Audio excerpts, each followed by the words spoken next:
Dito pong mga nakakaraang araw, siguro hindi niyo po napansin o maaaring napansin ninyo, mga minamahal na ako po ay nawala at sa pagdalo, mga minamahal.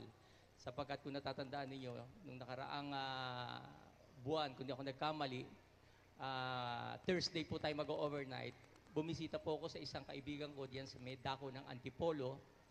At tunay nga po na pag-uwi ko sa opisina, talagang para po ko nakaramdam ng kakaiba sa aking katawan. So that's the first time na naramdaman ko itong pagod na para bang hindi ko maintindihan kung saan ko ilalagay, kung saan ako uupo, mga minamahal. At nung dumating ako sa bahay, mga minamahal, hindi na ako nakapaghubad ng aking kasuotan. Nahiga ako sa kama namin. Tuloy-tuloy na ang tulog ko na hindi na ako ginising na aking beloved wife sapagkat ang nasabi ko lang, hindi ko kayang bumangon. Ngayon, nung araw ng kinabukasan, mga minamahal, talagang parang nawala yung sakit at ako'y nagtrabaho ng normal, katulad ng aking ginagawa araw-araw. Subalit pagdating po ng gabi, mga minamahal, grabing lagnat ang inabot ko magdamag. At kinabukasan, mga minamahal, nawala ang lagnat at gano'n na naman ang aking ginawa, mga minamahal. Muli na naman akong bumangon at gawin ko na naman yung ginagawa ko araw-araw. Subalit tunay nga po pagdating ng Sabado ng gabi, hindi na ako nahibasan ng lagnat hanggang sa hindi na po ako nakadalo ng ating banal na gawain ng araw na yan. At tunay nga po ng Lunes, nung umaga, muli akong guminhawa, mga minamahal, at sabi ko kaya kong magmaneho. At tunay nga po na ako po ay nagpilit na dumalo sa isang meeting na gaganapin ng ating banal na iglesia dito sa dako ng multipurpose hall. Subalit dumating sa pagkakataon na pagpasok ko po doon sa venue, talagang grabe po ang ginaw ko. Nakabarong ako, naka-jacket ako, pero ang buong katawan ko nanginginig sa lamig at mainit pala ang katawan ko nung oras na yon. At tunay nga po na ang ating pong beloved Minister Pogs, nung malaman niya na sa ganong katayuan ako, hindi na niya ako pinayagang pang magtagal doon sa ating isinasagawang meeting at doon ay pinuntahan niya ako sa sasakyan at nakapitan niya ang aking liig na talagang mataas ang lagnat ko. At ipinahatid na niya ako, mga minamahal, sa aming tahanan at hindi na niya ako pinagmaneho. At mula ng oras na yan, mga minamahal, hindi na po ako hinibasan ng lagnat. Talagang tuloy-tuloy. At ginagawa lamang ng aking beloved wife, binabanyusan ako ng yelo, mga minamahal, upang maibsan ang lagnat ko. At ganun ang ganun, mga minamahal, halos grabe, para akong may malaria. Naka-jacket na ako, naka-comforter ako, mga minamahal, patay ang aircon. Subalit, ganun katindi ang ginaw na nararamdaman ko.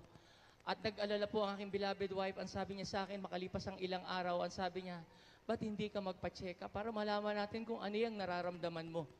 Alam niyo, mga minamahal, dahil sa kanilang persuasion, at ando doon yung aking pagsang-ayon sa kanya para malaman lamang kung anong karamdaman ko.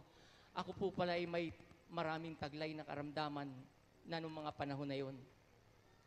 Ang sabi sa aking examination, sa ultrasound, sa urinalysis, mga minamahal, sa blood test, alam niyo mga minamahal, namamaga ang prostate ko, yung aking atay na balutan ng taba, yung abdo ko may bato, mga minamahal, at mabigat sa lahat, ang aking pong UTI na nagpahirap sa akin. Sapagkat makalipas po ang ilang araw nung magpa-examine ako, hirap na po akong umihi. Sapagkat nalaman ko, mga minamahal, na nung oras na yon, mga minamahal, yung palang aking inilalabas na urine, mga minamahal, mayroong nana at mayroong pundugo. So sa tuwing darating, mga minamahal, ang pagkakataon, hindi ko na kaya, mga minamahal, sapagkat tuwing pupunta ako sa toilet, mga minamahal, nangingilid, tumutulo ang aking luha, lumalabas ang aking pawis, mga minamahal. At kasabihan na nga po, sa sobrang tindi ng aking pag-iri, mga minamahal, hindi ko na po masabi sa inyo kung ano pa yung lumalabas, mga minamahal. At tunay nga po, mga minamahal, 22 beses ako kung umihi sa loob ng 24 na oras. Kaya ganong katindi ang sakit na aking nararamdaman. At sa tuwi-tuwi na parang bibigay ako, mga minamahal. Dahil ang sabi ng aking mga anak, magpa-ospital ka na. Hindi mo kaya yan, sapagkat itong aking anak, marami mong kaklase na mga doktor ito. Nung siya ay nag-aaral at lahat sila mga minamahal dahil sa Facebook, humihingi ng advice yung anak ko sa kanyang mga kaibigan, sa kanyang mga kaeskwela, sa kanyang mga kakilala, mga binamahal. At ang sabi sa kanya, kailangan maoperahan ang papa mo sa kanyang abdo. Kailangan ma-address yung kanyang yung kanyang taba doon sa kanyang atay. Kinakailangan bigyan ng lunas yung kanyang namamagang prostate, mga minamahal. Lalo't higit yung kanyang UTI na dapat itong mabigyan ng lunas. Subalit ang sabi ko sa aking mga mahal sa buhay, hindi baling tumagal ang aking kagalingan. Basta't dito ko sa bahay, sa kahabagan ng mahal na Panginoon, ako hihingi ng kagalingan sa aking taglay na karamdam. Alam niyo mga minamahal, nagpaalam ako sa ating beloved children sapagkat halos araw-araw winomonitor nila ang kalagayan ko. Nang iniisip nila, baka ako inadengue na sapagkat on and off ang lagnat ko. Alam niyo mga minamahal, inobserbahan ko yung aking katawan. Ang sabi ko mga minamahal, sabi ko hindi siguro yun ang aking karamdaman nung una. At nabanggit na nga po yung examination na isinagawa sa akin. At tunay nga po mga minamahal, ang sabi ko, pwede ba ako mag-ayuno kahit sa ganitong pagkakataon? Dahil sabi nga ni Beloved Pog sa akin, Kuya, huwag ka muna mag-ayuno, mag-recover ka muna. Subalit noong mga panahon na yon, lumilipas ang araw, nawala na ako ng ganang kumain, nawala na ako ng ganang uminom ng tubig, mga minamahal. Subalit ang sabi nga ng beloved children, mag-ayuno ako, pero kinakailangan mag-fluid intake ako, uminom ako ng tubig. At tunay nga po, yun ang isinagawa ko. At lumipas ang araw, no, ikapitong araw, mga minamahal, nakaramdam ako ng kaluwagan sa aking pag-ihi. Na dati-rati mga minamahal, 7 araw, 22 beses sa loob ng 24 oras, tumutulo ang aking luha. Tulo ang pawis ko mga minamahal. Grabe, bago ko mailabas mga minamahal yung ihi yan. Grabing hirap mga minamahal na ngayon ko lang naranasan. At sa tuwing darating yan, para akong may trauma, mga minamahal, subalit mapalad tayo mga minamahal. Sapagat meron na akong pinaghuhugutan ng lakas mga minamahal. Ang sabi ko sa aking sarili, kakapiraso lang to sa dinanas na pagsubok ng ating minamahal na magulang sa Panginoon. Right. Kapraso lang to, kaya ko to.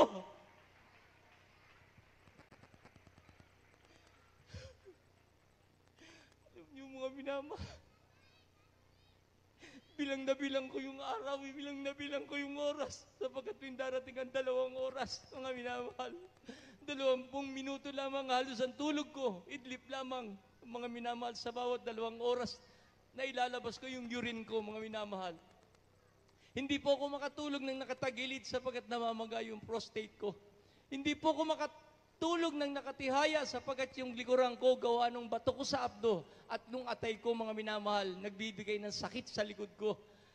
Hindi po ako mga minamahal makadumi, mga minamahal, sapagkat talagang yung kabag ko, mga minamahal, yun ang nagpapahirap sa akin na para umiri ako ng todo, mga minamahal, sapagkat puno ng hangin yung tiyan ko.